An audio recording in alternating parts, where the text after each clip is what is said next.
being able to take information that you can get and glean that intelligence from that, and then use that to get it to the right people, like our executives or our defenders or whoever that is that needs that intelligence to help them make decisions to either protect the building or protect the network or bank accounts or whatever it is.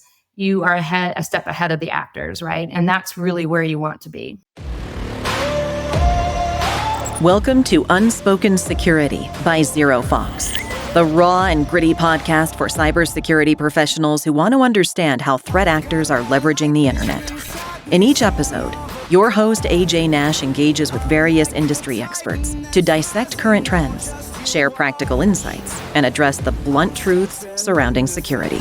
Ultimately, the lessons learned will enable security professionals to take an intel-driven, proactive approach to physical and cybersecurity that extends past the perimeter. Let's get started.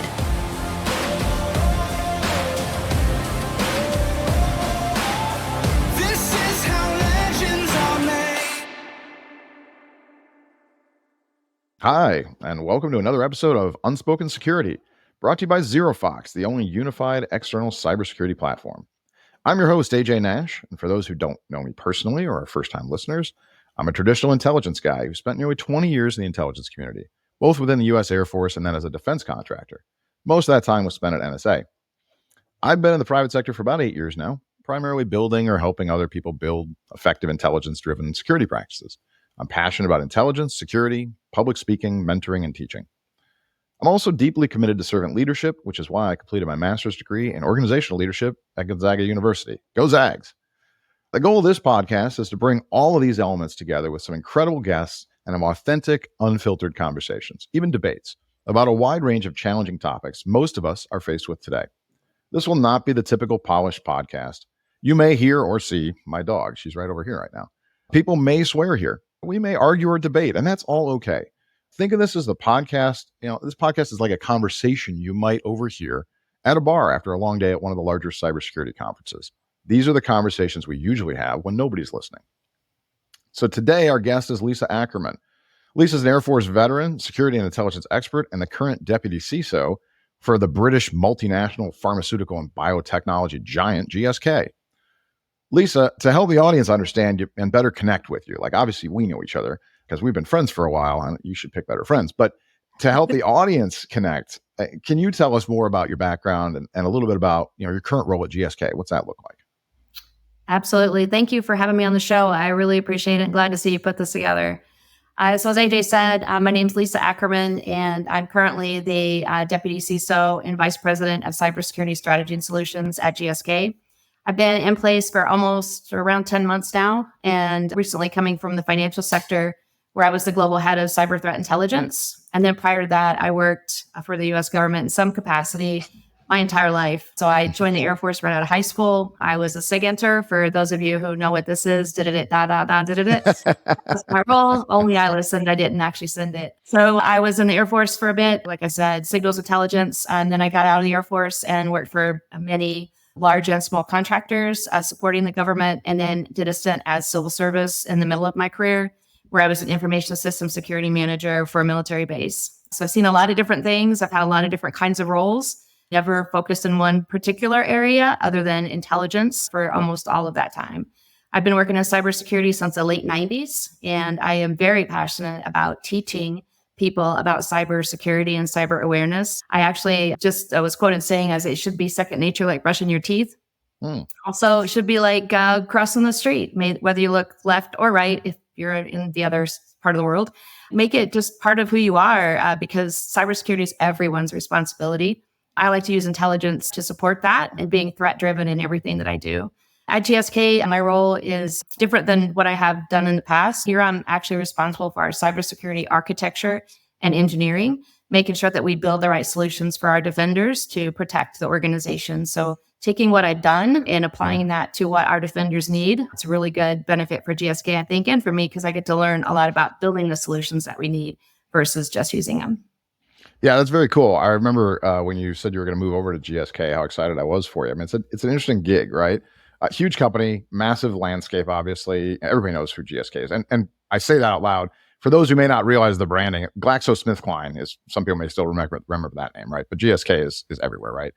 And I was really excited for them, frankly, as much as for you, because we go Thank back a you. ways. Obviously, and we'll talk about your background, but I think they were very lucky to get you in and to have a chance to really, add to their skill set and get stronger and safer. So it was pretty exciting. And, as an Intel monkey myself, seeing somebody with an Intel background move into that CISO track, and I know we're going to talk a little about that going forward, is interesting, right? There aren't a lot of folks who came out of the IC, came out of the Air Force and, intelligence backgrounds who've moved into that track yet. I think we're starting to see more of it.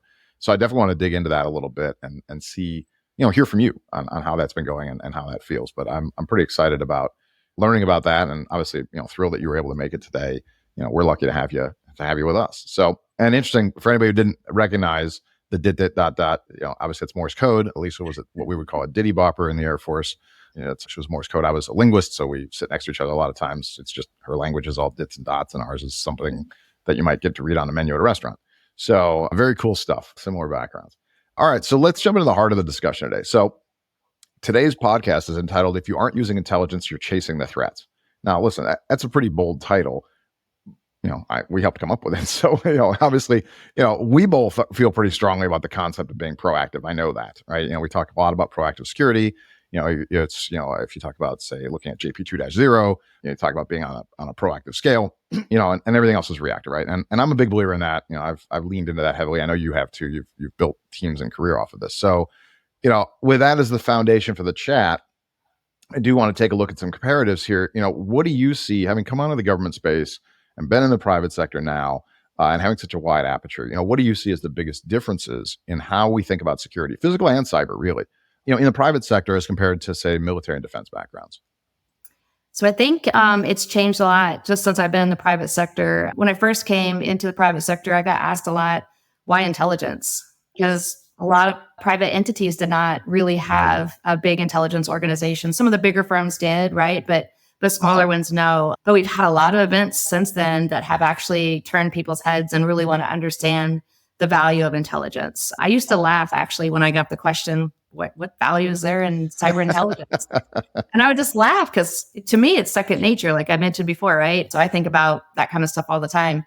But the layperson does not. You got our kids who are all over TikTok and don't understand why anybody would want their data.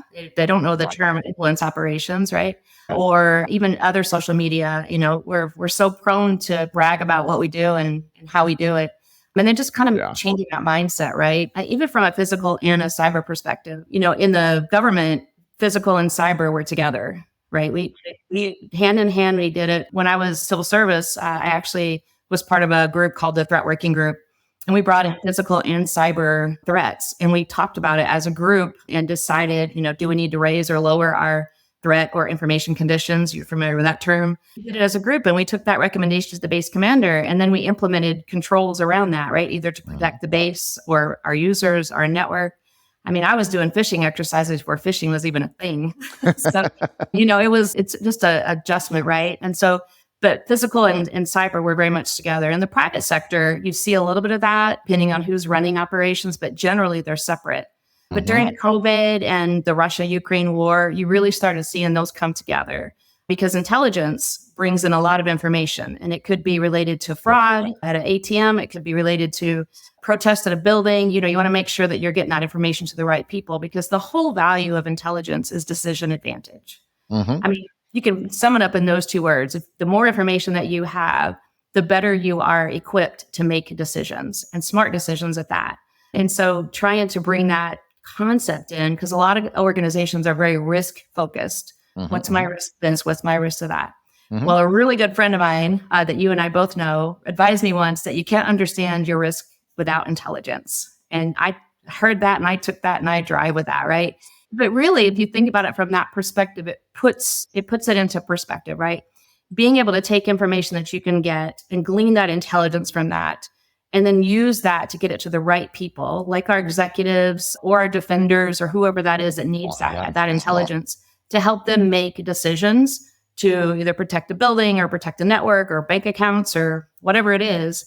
You are a step ahead of the actors, right? And that's really where you want to be, regardless of who the actor is in this case. But that's my take on it. No, I think you're right. I mean, those are some excellent points, right? I think the difference between the government side and the private sector, right? Obviously, I came out as well. And I think the first one was the big one, right? You said, like, just helping people understand like what's the mindset, what's intelligence, why do we think about it this way, why does it matter? Like I spent a lot of time on just what is intelligence. I was surprised at how much time I was going to put into explaining that, which is nobody's fault. It's just my ignorance having come out of the government space. We spend so much time doing this. You said you've been doing this your whole life, right? I know, before we got on, you mentioned you went in right out of high school. Like you were 17 when you were in the Air Force. Yes. So like literally your entire adult life, you've been doing intel. I was a little bit older. I went in my early 20s. But the thing is, yeah, this is all normal for us. Like this is how we think. I didn't realize how differently we in the intel community think until I started making comparative notes with just like friends, and you talk about just anything from like going to dinner to traveling, whatever, and you realize that what we think about is just different, right? That second nature thing. I still look for like exit paths when I go to restaurants, and people don't do that. Like worst case scenario thought process pop into my head on all sorts of things. People are like, oh, you're a downer. I'm like, no, I'm not negative. This is just how I think. Like, I don't think this will happen, but here's the worst case. I like to prepare in advance for stuff. And you just realize like, it's like you said, second nature. I've been doing it for decades. So security, I never sit my back to the door. That's right. Yeah, every restaurant, you can tell when we get seated, which side of the table I want. People who are with me don't have to ask. Exactly which side of the table I'm going to want. So we go into movie theaters. And I'm looking for people with packages. People are like, I had that happen. It wasn't that long ago. Now it was because I'm old. It was a few years ago in Maryland. We had folks show up. We went to a movie. It was one of the Batman movies, and somebody came in with a suitcase and sat down next to us. Now, it turns out the mall in Maryland where I used to live is near the airport. I guess it wasn't an uncommon occurrence for people to have delayed flights or whatever, and so they'd catch a movie. But there had just been a serious attack at a movie theater somewhere else in the country, and I was very unnerved. And this guy also was just acting sort of sketchy. And so, we ended up leaving before the movie started. I was like, he sat next to me. He was in a perfect spot if you want to blow up the theaters in the middle of the theater. Like, he had all the right locations. I was like, I'm sure he's nothing, but I just couldn't get comfortable. So I left and had to talk to the management. I got my money back. But I also was trying to explain to them, maybe there's a better policy here. Maybe you can lock up bags someplace where I couldn't. I mean, they had no understanding of why I was this guy. Why would I even think this way? I was like, no, I don't know. I can't. But I was like, that's just the way we think, right? And so, of course, I ruined the night for myself and my date who, we were fine. We didn't see the movie. The theater did not blow up. We saw the movie another day. Yeah, but I couldn't not see it. Once I saw this guy and I kept watching his behavior, and I was like, there's just something off here. And maybe there was, it just wasn't that apparently. You often get accused of being paranoid? Oh, yeah, often.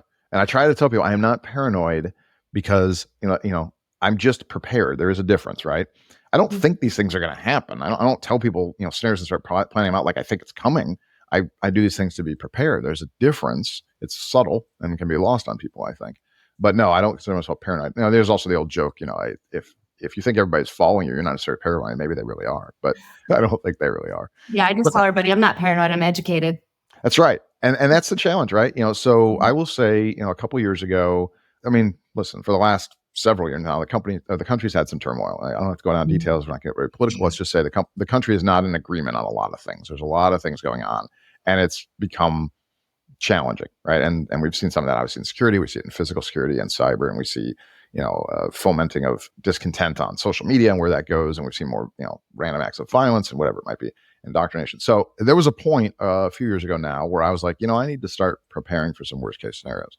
And so I sat down with my girlfriend at the time and said, I need to get you prepared so you don't think I've gone crazy, because I'm about to do some things that you might think mean that I've just somehow snapped. So I want you to know exactly my thought process here. I'm just as rational as I was yesterday. I've just to reach a point where I think there's some decisions I'd like to make and some things I'd like to acquire for worst case scenarios that I didn't currently own. And so I didn't go full prepper. I didn't dig a trench in the backyard. I don't have, pallets of MREs and all that. But I did buy some things that I didn't own that I didn't think I would need. And I said that. I was like, but if you do, I'm a big believer in, better to have it, not need it than need it, not have it.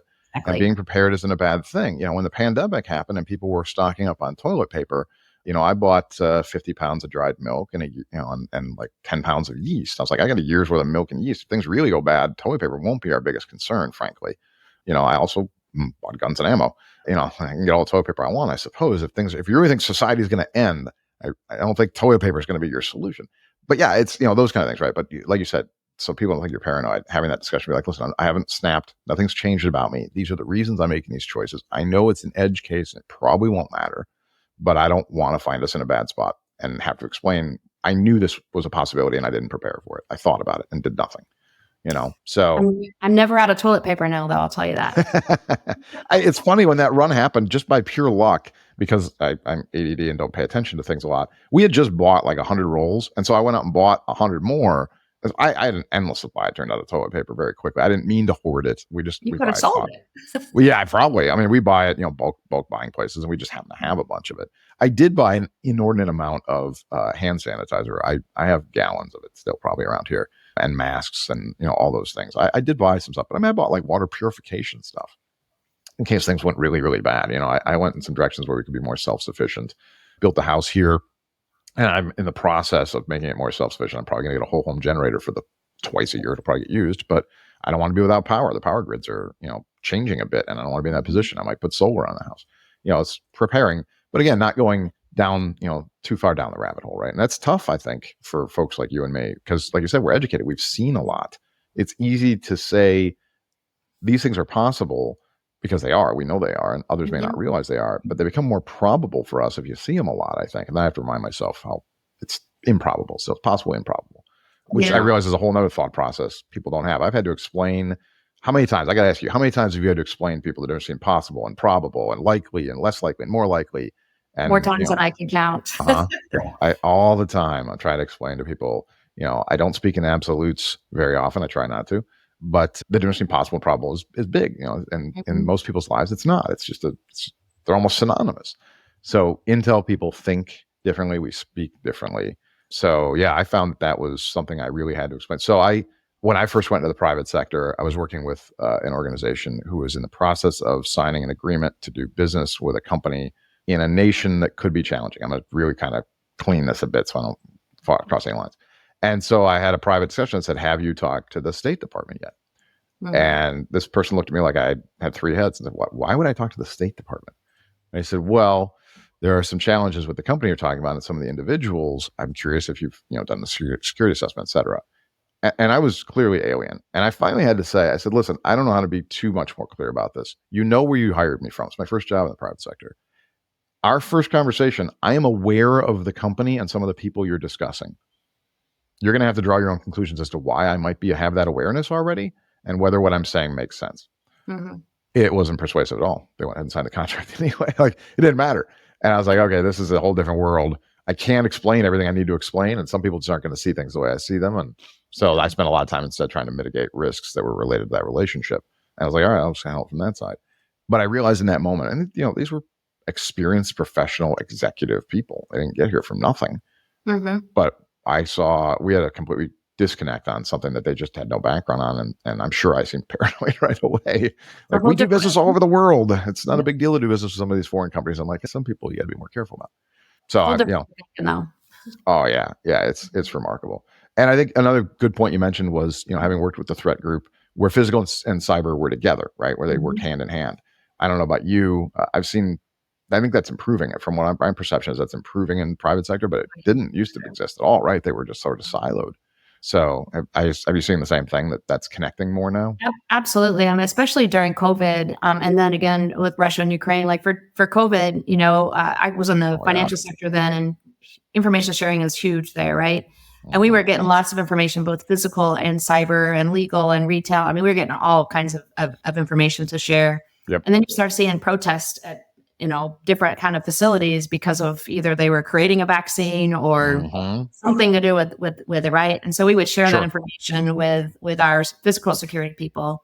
And then, if we have locations where those protests were happening, they were able to take that information and go, put protections in place or, notify the residents of those buildings that there's going to be protests and get defenses ready. Those kind of things are very important. And then where I'm at now, we have manufacturing facilities, not just, we don't just do everything online, right? Right, sure. We are not just a pharma company, but we also do manufacturing. So we want to make sure and share that information as we get it. So there's really big shift, if you will, in especially like with Russia, Ukraine, where that's at. You have people who are in global locations near. They might not be in the war zone, but they're near it. And imagine an Iran missile hitting a NATO country. Sure. A lot of different problems, right? So using that intelligence to inform our decision makers on, do I need to move my people? Do I need to, make some changes? Do we need to have more resiliency in place, which is another thing we could have Yes. that's on, Yes. right? But how do you take that intelligence and use it to your advantage again? And I'm starting to see a big shift, or I've been seeing a shift in that physical cyber relationship. It's very, very critical. Yeah, you make excellent points, obviously, and the connection between physical and cyber, and those potentials that people don't necessarily think about. Like you said, what about an errant missile? I'm sure there are people doing business right now in countries that are adjacent to the hostilities who are like, well, we're hundreds of miles away. This isn't our problem. We're politically neutral on the subject. Nobody cares about us. And helping people understand bad things can happen that aren't intended. You can become a target by accident, or somebody can perceive you as part of their target package, even if you haven't. You may think you're neutral, but somebody might have decided you're not. Something you did, feeds a third party, supply chain, whatever. Adversaries will decide who they're going to go after sometimes. And helping people understand you may not be uninvolved just because you want to be uninvolved, or intend to be, or plan to be, or are trying to be. You may still become involved and become a target, right? Both physically or through cyber. I think that's a really, really good point. Well, insider threat's another use case, right? Oh God, if you think about it from an insider risk or insider threat perspective, I've heard both names used, right? But the more that you can connect those dots between what somebody's doing physically and what they're doing in the cyber world, and you start connecting those dots, you can really paint a big picture, and it gives you a lot of good evidence if you need to go after someone, or actually help to prevent things from happening if you are sharing information and do that collaboration. That's another really important use case for physical and cyber. 100%. And I think you make a good point about, whether, I think it probably should be called insider risk and not insider threat, right? We can have this discussion, right? It's the threat plus, opportunity gives you that risk factor, right? And I think most people are really concerned about what's the risk of something happening, whether it's an insider or outsider. There's threats everywhere, I suppose. The disgruntled employee is a threat, but if the disgruntled employee has no access to anything, the risk is pretty low, right? The disgruntled employee is a 1 day a week groundskeeper who never can get inside of a facility. The risk is probably pretty low. If the disgruntled employee is a C-level executive with access to everything, the risk is much higher. Everybody in Insider already knows this, of course. So I think you make a good point about risk. And you mentioned that earlier, and it was a point I probably should have doubled down on. Intel helping people make informed decisions, which you've said a couple times. Intel is about decision making, right?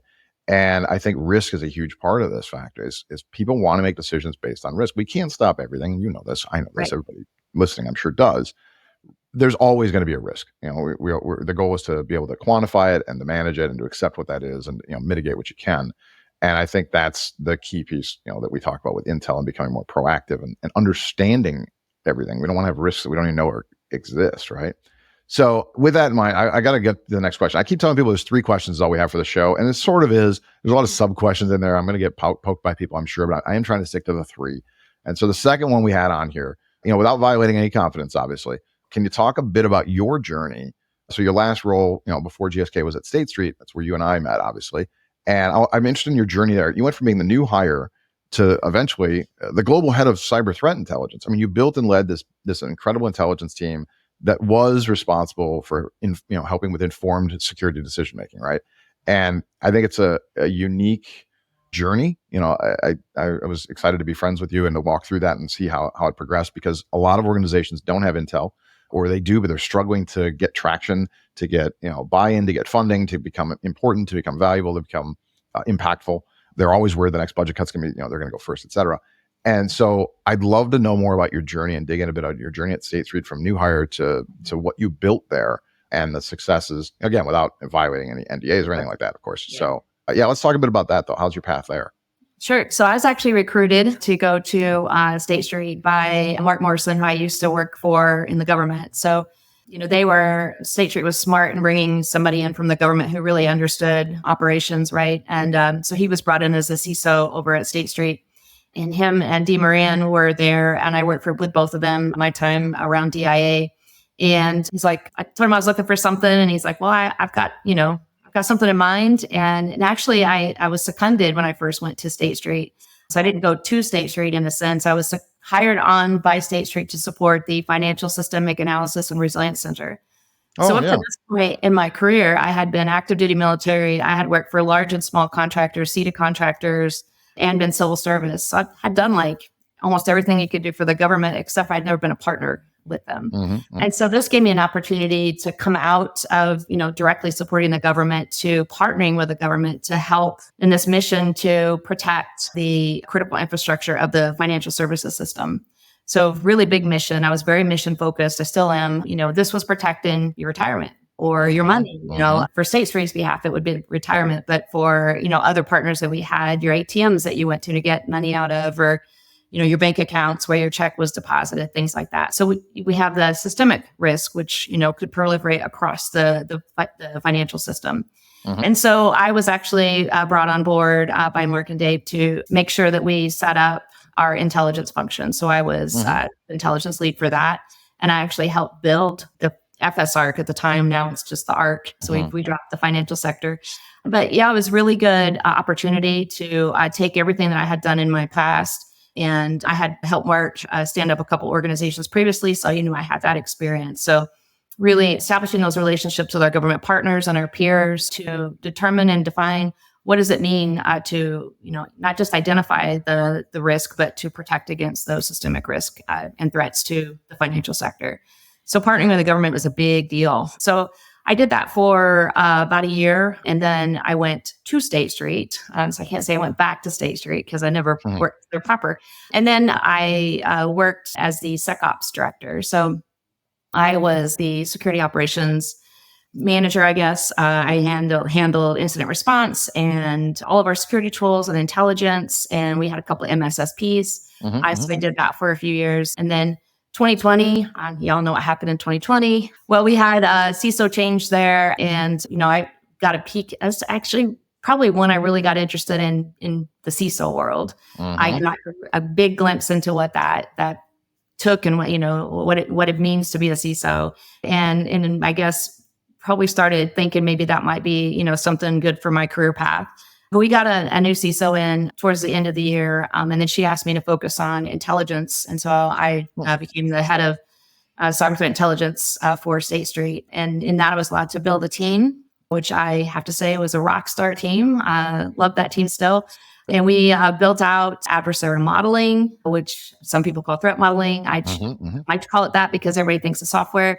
But trying to identify those threat actors deemed the greatest threat to us, so we can make sure we had the defenses in place, brought in the right tooling that we needed, and the right people, and just developed a bunch of products and had to fight for budget, had to fight for all of that to be able to get them. Let's talk about that for a second. So that's where, sorry to interrupt you and dig in on the hardest part, but that's where people talk to me a lot about, hey, if you get to the point where they hire an intel professional or somebody internally gets it and wants to do this, right?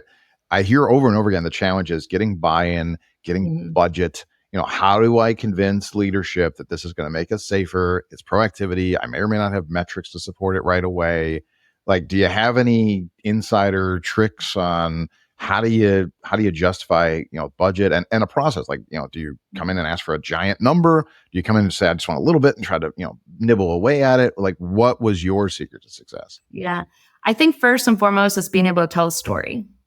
Even as a CISO, you have to be a good storyteller, right? And you got to show that return on investment. What is it that you're going to get out of this tool? How's it going to impact my risk? How's it going to impact my bottom line? How's it going to enable me to make better decisions? So you really have to be able to tell that story and why we want to invest in this program. I was very fortunate that my CISO understood the value of intelligence. And so... Well, yeah, Mark, right? Or was Mark gone by then? And Liz. Liz was the last one. Liz, that's right. Joyce. Yeah. And she definitely understood intelligence and the value of it, which is why she asked me to build that for her, right? And so not everybody is that lucky in that they get somebody who actually just already understands it. So while storytelling is important, the support at the top is probably the key. So you have to have that across all of cybersecurity. You've got to have that support at the top. And I mean, even look now, you've got SEC saying we've got to have CISO presence or that kind of skill at the board level. Yeah, thankfully. That much of an important aspect of all business, right? Cyber is a business problem. It's not a security problem. And so, you want to make sure that you have that buy-in, and then don't ask for an elephant. Like, take it a bite at a time. Like, I don't want to buy some big, beautiful, majestic elephant. I just need this one capability. And then you get that capability work, and then you add another capability. Because be realistic. if you try to buy everything at once and you don't have the people, you can't build it all at once. That's right. No, you got to do it a little at a time. I think that's the best way to do it in order to be successful. At least that's what I found it has worked for me. So that's how I would go at it, is just a little bit at a time, and then be a very, very good storyteller.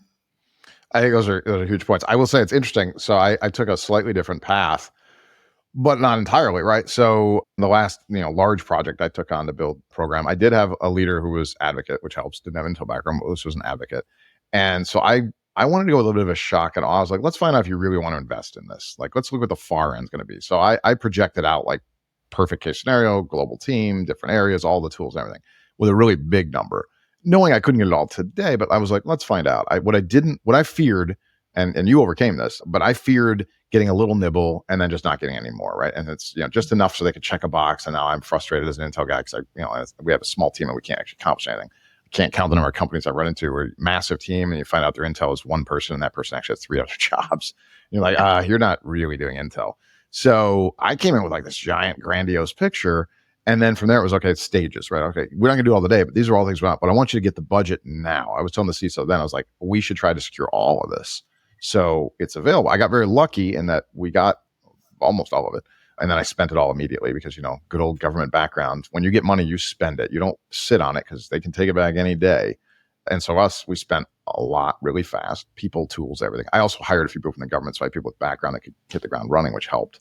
And then lo and behold, when budget cuts came, they came looking to cut things. I said, well, you can't cut anything. I've already signed 3-year contracts with everybody. And we've already hired these people. There'd be no reason to get rid of the people. We've already paid for the tools. Get rid of the tools because we're already contracted. You might as well keep the people. So, old government trick for anybody who's never been in the government. When you get budget, we've always been taught, make sure you spend it. Spend it well, but spend it quickly and spend it all. Yes. Don't leave any behind because they'll assume you need less next year. And locking in 3-year contracts, I was able to justify it. We did get better pricing. But I also knew it insulated my team from cuts. I had a hunch budgets were going to cut eventually. And they're not going to cut something that's already paid for and committed. And they're not going to cut the people that are doing it because they might as well at that point, sunk cost. So, but I think your point on storytelling is huge. Being able to explain, I think you mentioned 2 things we talk about all the time, which is you got to be able to tie it to somebody's risk and somebody's bottom line, right? That's all, in my opinion, that's all I've seen that leadership cares about or can care about, frankly, is does this make us safer in a measurable way or does this make us more money? Either cutting costs or raising revenues, right? And if you can't do those things, it just seems so hard. So it's nice to hear that you had the same experience in terms of trying to get the budget through. And then so okay, you've been recruited, you've moved your way up in the company, you've had a change in CISOs, another brilliant CISO comes in, and you guys want to go intelligence driven, and so you're building this intel team, and you're taking bites away. So then, how are you reporting back and showing those metrics? That risk is lowering, that progress is happening. I need more. We need to build the next layer. How are you doing that? I think the work that we were able to do during COVID and Russia, Ukraine really helped. Not to keep going back to that, but sure, we really had the spotlight on us. So at first, they're like, "Why are you reporting on COVID?" Or why are you why are you reporting on the Russia? I mean, we were reporting on Russia, Ukraine before it happened, right? Like, we were trying to prep, and we had some people who are like, well, this isn't going to impact us. And we're like, oh yeah, it will, you just don't know how yet. So we just, trying to get that in. And then during COVID, we actually briefed every single day to our C-suite. Oh, nice. Here's the threats we're seeing.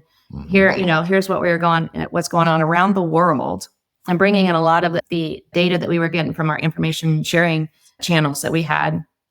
And then we really just and it became where people started knowing who you were. So we actually presented our value, you know what I mean? On a daily basis, people were seeing what value they can get out of the work that we were doing. And it just kept growing from there. And so when Russia, Ukraine kicked off, it was immediate. Like, we were running the daily briefings. We were running all of that to advise our leadership and our peers on what they needed to know from that perspective. So I think those 2 events were instrumental in our success, because when we said we needed something, we were able to get it and justify it because they were able to see the results immediately. It wasn't like strategic activities. This was tactical activities that happen every day, right?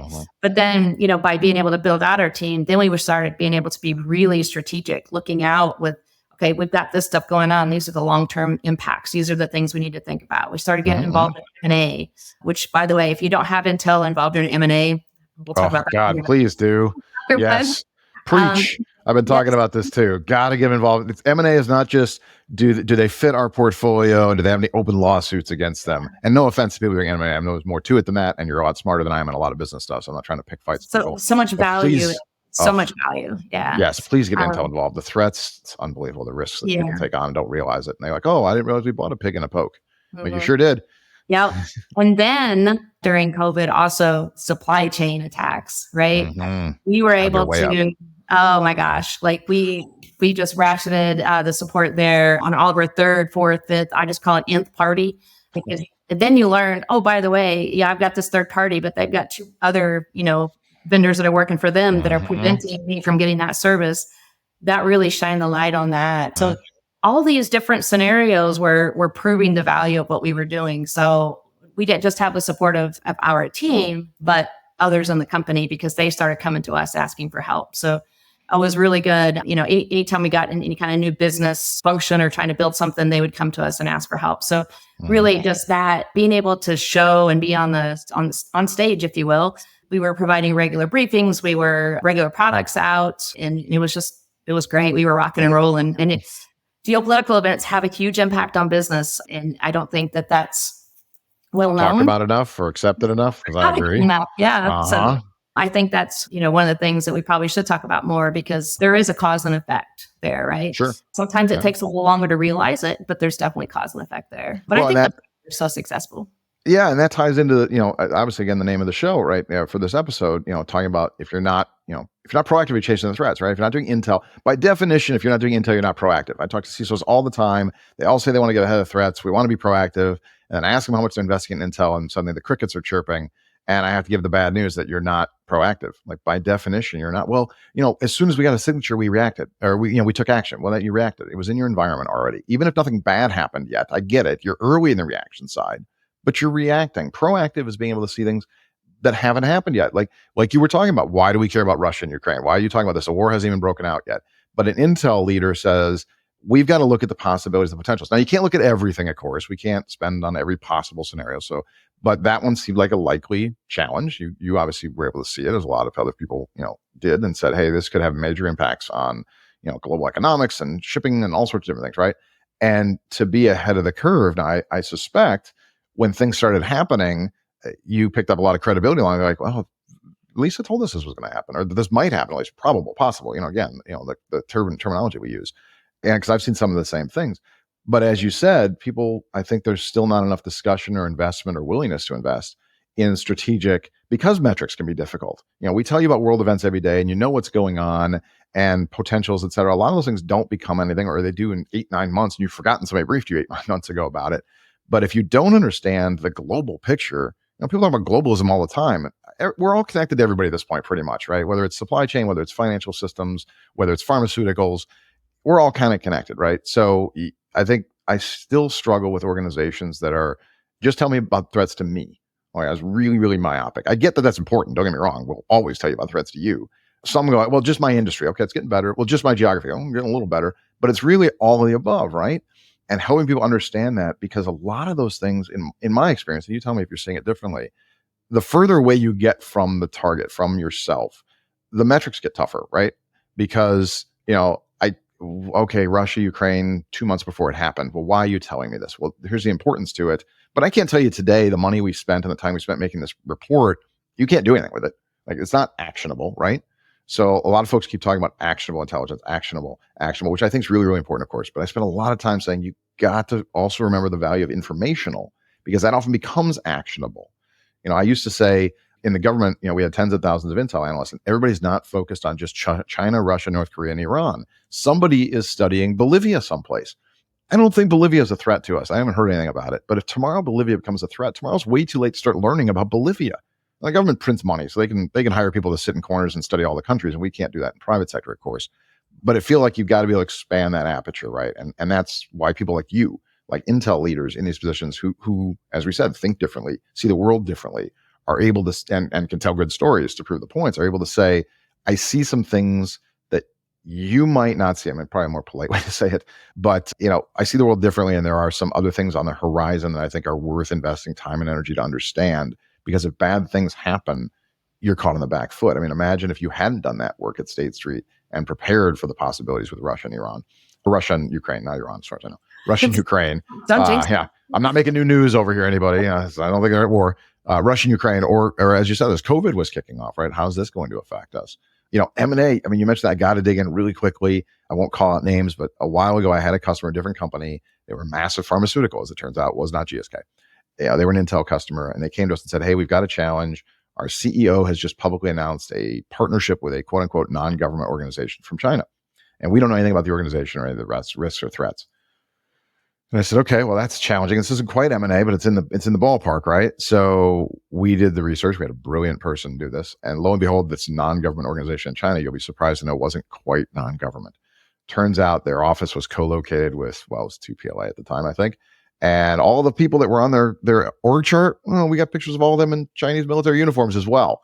And so then we have to report this negative news back that says, hey, I got some bad news for you. You should probably not do this arrangement. Well, we can. It's already public. It's already announced, et cetera. And so, well, then you should expect all of your IP to end up in Beijing because there's massive risk here. There's massive threat. There's a pattern here that suggests now, even if you try to back out, they're probably just going to try to steal it from you anyway. And sadly, the response to this wasn't, thank you. Oh my God, great intel. We should try to at least prepare ourselves, look for things. The response was, we can't tell our CISO this. We can't tell our CEO this. We'll get fired. So they fired me instead. I was like, oh, okay, well, that'll go well. I'm sure that fixes your problem. Like, feel free to turn the lights off and pretend that the room isn't infested. You'll be fine. Like, it's good. Yeah, I don't believe anybody still from that org works at that org anymore. But I mean, it was a wake up for me when I realized, it was a wake up call for me. It was the one that crystallized. I got to start telling people more about, get us involved in M&A, get us involved in partnerships before they happen. Because I don't think I'd quite talked much about that until that moment. I realized, oh man, we're way late now. I would have hoped they would have asked us the question before they did this, but also we hadn't educated them that this is an area where Intel belongs or where we should help. So I owned some of it too. And I was like, man, we've got to start banging the drum. Please don't get into partnerships without talking to Intel. Please don't acquire companies without talking to Intel. Go on. Yeah, and pre-deal. Yes, pre-deal. Yeah, after it's too late. Yeah, I can't help you then. Right. Once the horse is out of the barn, don't ask me what we should do at the door. You're right. No, pre-deal. Like, I've worked with orgs now. I work on Intel requirements a lot with organizations because, as you know, most organizations don't have Intel requirements. Most don't even know what they are. It takes somebody like you or me or some others out here to say, hey, we got to talk about how to make this systematic. And I talk to people in those Intel requirements about, acquisition. M&A is one of the categories I talk about. And who do you work with on this? And how do you get into that cycle? How do you get in with the execs and the lawyers, et cetera, and show value? Because they all want to do well. And if they understand the risks, and I'm sure every one of them probably has a horror story about a company they bought and didn't realize. How about that third party risk? Company looks great, they're clean. Well, if you dig a little deeper, you find out that the next layer, everything they do is in some area that's, either physically risky, hostile, or maybe they're not vetting people well who they're hiring, and there goes all your IP out the door, because they got somebody in a third world country who's underpaid and has a chance to sell your IP. I think those are all areas where we have opportunities to educate folks on how to be more proactive. Again, this whole proactive approach, get ahead of the deal. Get Intel involved. You're already paying for this Intel team. You bought the tools, you bought the people, you got a Lisa on board who's amazing and sees the world differently and is brought in these rock stars. That was a great team. I'm sure the one you have now is great too. You got to use them. I tell people a lot of times it's about value. You've already spent the money. You want value. Put Intel into more places. Stop burying it in the sock. I mean, I know you think this way too. Like, rise it up, right? And you did some of that, right? You were able to elevate Intel and support more groups like Insider, as you mentioned, and Physical and all these places. So, like, it was amazing to see that journey, and what you did there was outstanding. But now I got to transition, right? So we got one more question. So now that you're not doing that, now that you're on the CISO side of the wall, right? You're not actively doing Intel. You're not leading an Intel team. I know you still work with them. Now that you're on the CISO side, right? The dark side, perhaps. Sorry, CISOs. So, but now that you're over there, I got a couple questions with it, kind of a question, sub-question. Like, first of all, are you still an advocate for investing in Intel-driven security? It's easy for me to talk about all the time.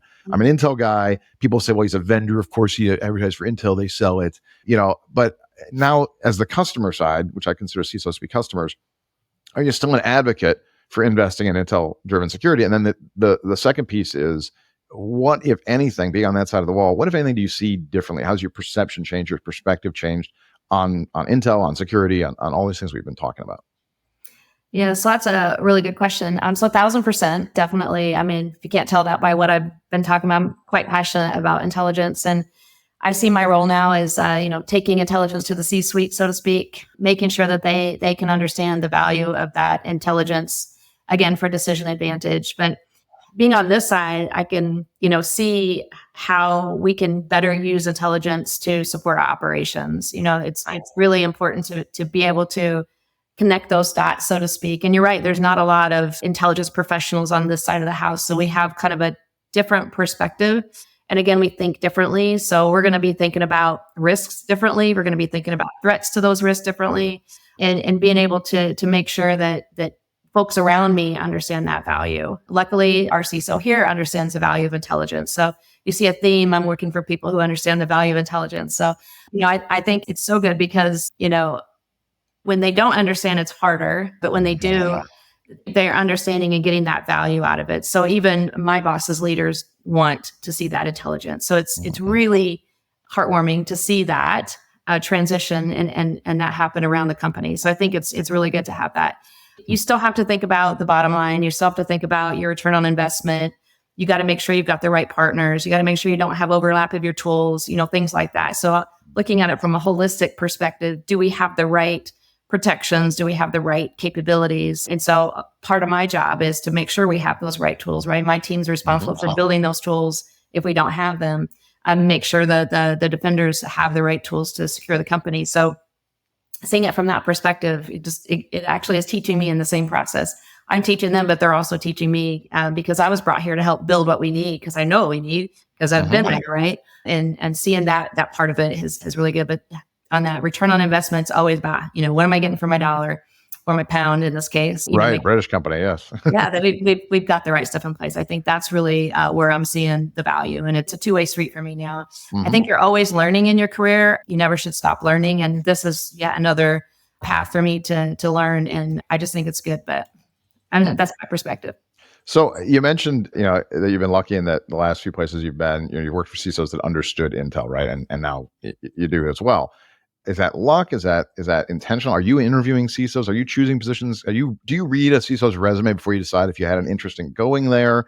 I will tell you, I do. So, I've gotten to the point now where I have friends who say, what do you think about this gig? And I generally start by reading the CISO's resume first. I'm like, this is likely to be what this person's background, based on their background, this is likely to be how they think about things. This may be a harder path. This is somebody who's a straight technologist. No, maybe it won't be. I don't discount. But, whereas somebody came out of the government, I'd be like, all right, this is the org they were in. They're probably gonna be really deep on this, et cetera. Have you done the same things when you've made these moves to kind of, say, is this a CISO I think I'm going to blend well with? Are they going to get the value of Intel? Is it going to be a harder sell or an easier sell for me? Absolutely. I mean, I think that you're interviewing them as much as they're interviewing you when you're, especially when you're at this level, right? And you're going into to a new place. And I actually, told my current CISO, it's Mike Elmer, and I said, if you want me to come, I'm bringing intelligence with me. I can't not, because that's my life. That's who I am. It's inbred in everything that I do. And he just smiled. He was so happy. Right. And he says, you got it. I said, because, that's how I'm going to be. And really, I think, he mentioned that one of the values that I bring is that threat driven lens of being able to identify what threats can make our risk be realized. And that was a lot. We've talked a lot about that before I decided to make that move. So it's really important to have those discussions so that he can understand, what I'm bringing to them just as much as I'm going to get out of that relationship as well. So it was very important for me to still be able to bring that intelligence lens. And even though I'm not responsible for intelligence, still be able to impart my experience in, been doing this forever. So, I've got a lot to teach, I think. The fact that they were willing to let me do that was really good and necessary for me. I think that's fantastic. So being on that side, I'm going to ask, you may not be able to answer this one. We'll see. So, we talked earlier about the frustrations in building Intel teams. A lot of times, especially on the CISOs, is, winning them over, getting budgets. Listen, I'm going to focus on the budget one for a minute, right? Is, budget and value, et cetera. Now that you're on the other side and you get to see the bigger budget, the CISO budget, I don't see on my side when I'm begging for my, change. Do you see it differently? Do you have better understand? You don't necessarily have to share anything. I'm not asking you to give away any secrets, but better understand how CISOs think about budget versus how I think about it when I'm trying to build an Intel team. And, without giving away too much, are they right? Should I stop beating up CISOs trying to get money out of them? Is there something we should be doing on this side to better understand and connect as opposed to just going, you're not spending enough on intel. I mean, I just said that earlier. You want to be proactive, you don't spend on intel. I admit there's some blaming to that and some finger pointing, which isn't necessarily constructive. So is there anything you've learned on the other side of the fence that you can throw over and help say, hey, here's some ways to better connect on these things? Yeah. So first and foremost, Intel's not the only thing the CISO spends money on. What?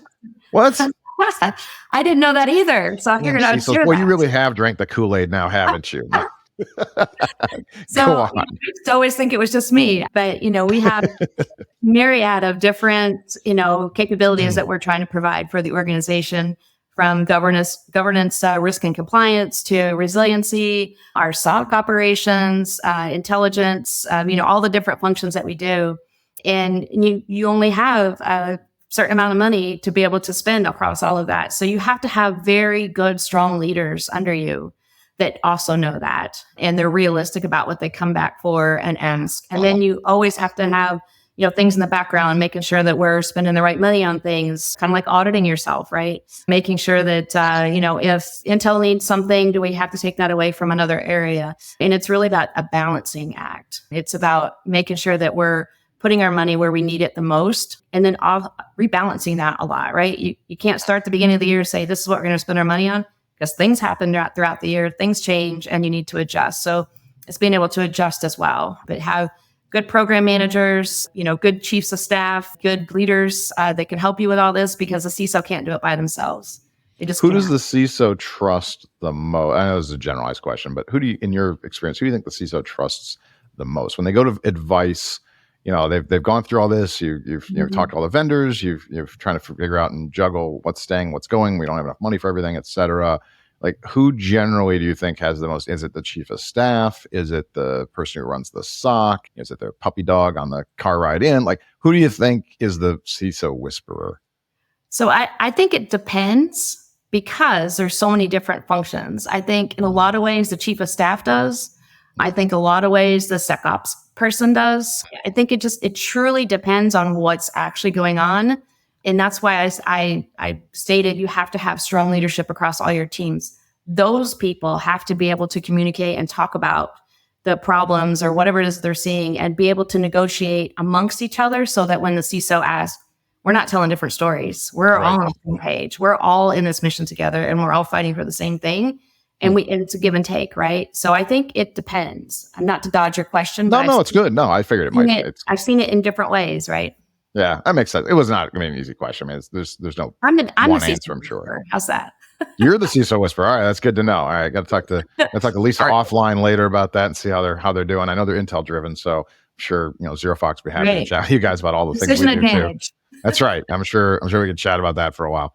All right, so we're rolling in on the end here. Those are the three big questions, but as with every episode, I like to close. I got a bonus question for all the guests, which is kind of a challenging one sometimes. But so the name of the podcast is Unspoken Security. So tell me something you've never told anyone, something that's so far been unspoken. Wow. You talked about a few things. I think probably whenever I took the role at State Street to come into State Street, our CISO between Mark and Liz was Adil Saeed. And the first thing he wanted me to do was a MSS recompete. And I said, are you crazy? He says, why? And I said, because I don't know State Street. I don't know operations. I'm an Intel professional. I don't know this stuff. He's like, you're going to be fine. You're neutral. You're not jaded. You're going to be able to make the right decision. Okay, sure. Okay. About halfway through that process, I want you to be a SecOps director. I said, are you crazy? Now, for me talking to the CISO, I'm asking twice if he's crazy. Right. He goes, no. Good way to start your new job. Yeah. He goes, you're going to do great. So he was right. Both times he was right. Like, he was able to see something in me to do it. I didn't have the confidence in myself to do it. Right. I didn't think I had the chops. And then, fast forward a little bit, we had our lead incident responder had left, and I had to get called into to do incident response, because it rolls up to me because my lead incident responder was there. I was scared out of my mind. I was like, I don't know how to do this. I've never done this before. So I get on the phone, and what I haven't told you is that I am a certified FEMA instructor for teaching emergency response, disaster management. Oh, wow. I got that wrong. Disaster response, emergency management. And so I actually teach this to civilians on how to be safe in your neighborhood. And I've had incident commander training, and that just kicked in, and I just took charge, and I did fine. And I was afraid I was going to make the wrong decisions. I was afraid I was going to say something stupid, because I'm not an IT kind of person. I mean, I've had IT since, but I'm not an IT person, and my training just took over. And I guess the point of that is, like, if you're in a situation and you think you can't do it, just rely on what you know. Go back to what you know, and you'll be fine. And it really was. It was hard, but it was fun and it was good. And in the end, I learned a whole lot. And the incident response, I actually love doing incident response today. So now, did anybody know? Either did you tell people, "Hey, I don't know what I'm doing, I'm gonna figure it out," or did anybody figure it out, or is this a fake it till you make it? That was a fake it. Utilize people. I'll admit it today that one call was a fake it till I make it thing, because I was on the inside, I was scared. On the outside, it was fun. I think, it's funny. This is becoming a bit of a pattern. I've had some of these conversations. Obviously, I'm early to do the podcast here. We don't have a lot of guests yet, and some that haven't, been public yet, but will eventually. But there's a bit of a pattern in our industry, I think, and I don't know if it's other industries. It's the only one I know. A lot of people have a similar. It may not this. It's a different piece, but a lot of.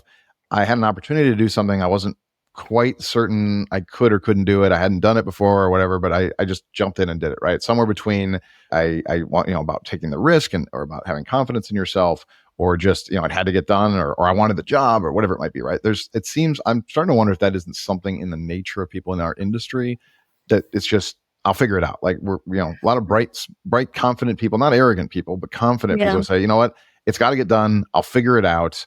And not one yet has said it didn't work, right? Not one has crashed and burned or failed or anything. They have, in fact, just figured it out. And I think it's a good message to hear. And it's from people high up, CISOs and deputy CISOs and, CEOs and leaders saying, yeah, this is a thing. Now, obviously, I wouldn't tell anybody, like, don't fake a bunch of things on your resume. Don't lie about your background. Don't bite off more than you truly can chew, which I realize is a tough question where you're like, well, I can't do this. Can I or can't I? But like you said, leveraging past knowledge, the FEMA training makes perfect sense. Incident commander is incident commander, in a sense, right? It makes perfect sense. You had the training in you. I have times where I've taken things on, it doesn't make sense. I'm like, somewhere in the military training or intel training, I've got something that probably relates to this. I can figure this out. Oh, sorry, my dog has an opinion on the subject apparently as well. Yeah, yes, right. It's good. She's actually warning me. This is how it works. This is my warning system here about threats and risks. But yeah, it's being able to leverage past experience and say, yeah, I probably have something in the file. And it also helps us be old, like I am now. You aren't, but I am, and have all these experiences. I'm worried because I'm going to start forgetting the experiences I should be leveraging, and then I'm probably gonna be done for. But no, I think it's a threat, right? I think it's great to see, that you did that, and then you were successful. And I assume it, built confidence. You said now you felt, you really like incident response, right? It's like a cool thing, right? Fighting fires. So thanks for sharing that, with me and with the audience, because I think it's a message people can't hear enough. That I don't know of anybody who's made it, whatever made it is. I don't know if you feel like you did. I haven't yet, and I don't know what from it. Right, exactly. That's the other thing. None of us think we've made it. Everybody's like, "Oh, I think you've made it." I'm like, "I made what?" But I don't know anybody who's at some established level who doesn't have one of these stories where they took a leap and they did a thing. Or, this isn't the case here, but we've all got a failure story someplace too. I'm waiting for people are going to start telling me some of their failure stories, because I've got plenty of them.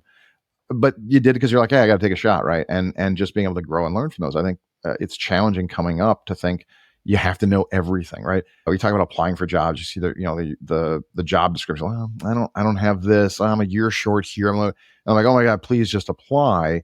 And the only time I'm going to mention it is for this show is because here I see that there's a big disparity in that in guys versus women. I know dudes who have no experience, no qualifications, like, I haven't heard of computers. I could probably be the CISO. Let me throw my resume in. And I know brilliant women who somehow have convinced themselves, well, it says 7 years. And I only have 6 years and 9 months. I should wait to apply. I'm like, oh no, go apply. Trust me. Like that's a unicorn, description. You're brilliant. You're qualified. Have you seen that too? Oh, you've been doing this a while too. Yeah. Oh my gosh. Yeah. There's actually statistics out there around that. Women have to be about 100% qualified to apply, whereas men don't. I mean, and even like when I was applying for my civil service job, they wanted doctorates. I'm like, that seems reasonable. Yeah. And I was like, no. Doctorate. So I still applied and I got it and I got promoted twice. You know what I mean? So it just, don't let that stop you. whoever you are, if you have a desire to want to do that job and you think you're even remotely qualified, go for it. Who are they to say don't apply, right? Whoever they is, but go for it. You never know, because sometimes the opportunities that you miss out on are the ones that you don't even try for. 100%. And some of those vacancies sit for a long time because people don't apply, right? You can't, it's the old cliche, 100% of shots, you miss 100% of shots you don't take, right? But it's true. You see vacancies that go months and months and months. You're like, gosh, I wonder why nobody's taking it. And then after a while, people are like, well, it must be an undesirable job that nobody's taking the job. Like, no, maybe nobody applied because they wrote a terrible job description that created a unicorn status and everybody self-selected out of the position without trying. I'm a big advocate in applying. Like, worst thing that happens is you won't get interviewed or you won't take the position, whatever. It doesn't hurt. Applications don't cost a lot of money. Those government ones take a lot of time, though. So you better be committed if you want to work there. Very long time. I actually turned down the job once because it was offered a position with the government, and it was going to take 8 months to place me. 8 months. I hope they are getting better at that and working on that. The government struggles to get some of the best talent, I think, just because they run out of time. Like people can't do that. And then, of course, they may not be competitive financially either. So 8 months, by then you get a job in the private sector, it's harder to reel them back in. But anyway, that's a whole different topic for another day. Absolutely. So listen, we're going to wrap up here. Thank you for coming on. First of all, Lisa, thank you for making the time. Thank you for all you've done to make, for State Street safer and now what you're doing at GSK. Thanks for being my friend. Obviously, I appreciate it. It's great to be able to talk to you, not just here, but elsewhere. I learn from you all the time, and I'm going to keep doing it. I took some good pieces just out of today that I hope others did as well. But I appreciate you being on with me. I hope we'll be able to get you back here at some point. I'd love to talk more about things that we can share with folks. But thanks for coming on Unspoken Security today. I look forward to talking with you more here and elsewhere. I look forward to more opportunities. And thanks for everybody who's listened to this podcast. I hope you'll continue to tune in, and I hope we're both entertaining and informational. And if we're neither or one but not the other, feel free to let me know. Please try to be kind about it. It's not the easiest gig, but I'll throw tomatoes if you need to, whatever it takes. But anyway, that's it. We're going to wrap up this episode of Unspoken Security. And until next time, thanks everybody. Talk to you soon. Thank you. That's a wrap for this episode of Unspoken Security, brought to you by ZeroFox, the only unified external cybersecurity platform. If you enjoyed this episode, follow us wherever you listen to your favorite podcasts. See you next time.